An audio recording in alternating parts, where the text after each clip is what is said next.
This was the moment that 9-year-old Ohad Munder realized he was home and ran into the arms of his waiting father. After 49 days being held hostage in Gaza, he was freed along with his mother and grandmother. They only found out on Friday morning that they would be released. It was tough.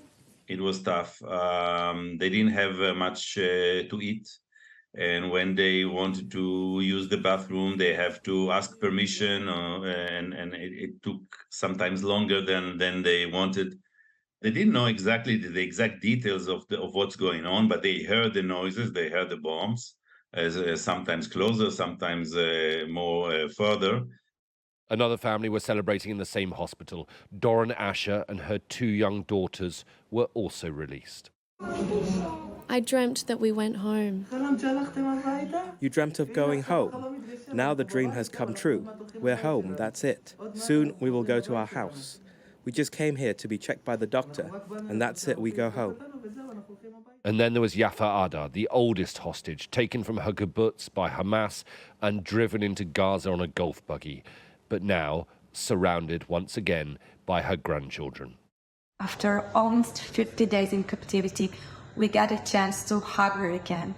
We are very moved from her strength and from the way she was able to survive this experience. The hospital said that many of the released hostages were too excited to sleep last night. They're telling us their stories, and we're listening, and we're exciting with them, sometimes crying with them, but I can't share these stories. Israel's Foreign Minister Eli Cohen met the 10 Thai nationals and 1 Filipino who were also let go by Hamas. For every hostage released, many more are still being held in Gaza, and the wait for news is agonizing.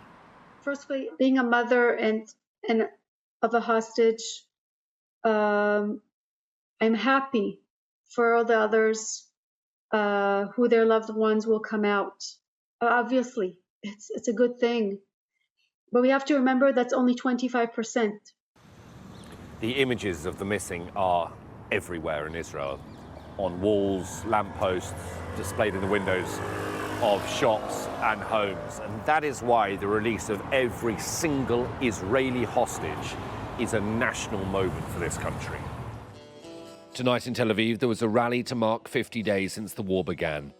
Israelis gathered to await the news of the latest hostage release and pray for those still in Gaza.